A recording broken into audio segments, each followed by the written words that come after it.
മലയാള സിനിമയെ കാലങ്ങളായി നിറഞ്ഞു നിൽക്കുന്ന നടനാണ് മധു. ബ്ലാക്ക് ആൻഡ് വൈറ്റ് കാലം മുതൽ സിനിമയിലുണ്ടായ എല്ലാ മാറ്റങ്ങളും അനുഭവിച്ചറിഞ്ഞ മികച്ച സിനിമകളുടെ ഭാഗമായി മാറാൻ അദ്ദേഹത്തിന് എന്നും സാധിച്ചിട്ടുണ്ട്.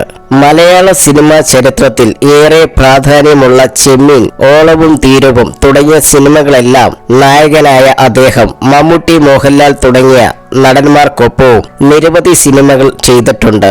മധുവിനെ കുറിച്ച് സംസാരിക്കുകയാണ് മോഹൻലാൽ. നാടുവാഴികൾ തുടങ്ങിയ സിനിമകളിൽ ഇരുവരും ഒന്നിച്ചഭിനയിച്ചിരുന്നു. സ്റ്റാർ ആൻഡ് സ്റ്റൈൽ മാഗസിനോട് സംസാരിക്കുകയായിരുന്നു അദ്ദേഹം.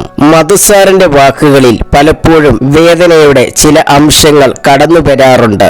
സിനിമയിൽ അദ്ദേഹത്തിനൊപ്പം നടിച്ചവർ ഓരോരുത്തരായി ജീവിതത്തിൽ അരങ്ങൊഴിഞ്ഞു പോയത് വല്ലാത്ത ദുഃഖവും ശൂന്യതയും ആ മനസ്സിൽ സൃഷ്ടിച്ചിട്ടുണ്ടെന്ന് പലപ്പോഴും തോന്നിയിട്ടുണ്ട്.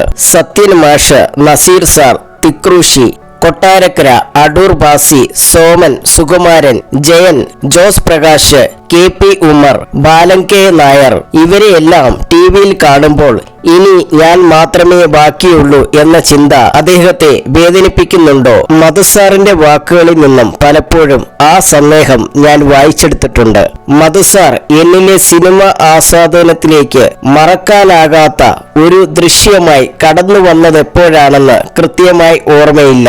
ഒരു പക്ഷേ ചെമ്മീനിലെ പരിയൻകുട്ടിയുടെ വേഷത്തിലായിരിക്കാം. അച്ഛനും അമ്മയ്ക്കും ജ്യേഷ്ഠനുമൊപ്പം ചെമ്മീൻ കാണാൻ പോയതിന്റെ നേരിയ ഓർമ്മകൾ ഇന്നും മനസ്സിലുണ്ട്. പിന്നീട് കോളേജ് പഠനകാലത്തിനിടയിൽ കണ്ടു തീർത്ത മധുസാറിന്റെ ഒട്ടേറെ ചിത്രങ്ങളുമുണ്ട്, മോഹൻലാൽ പറഞ്ഞു.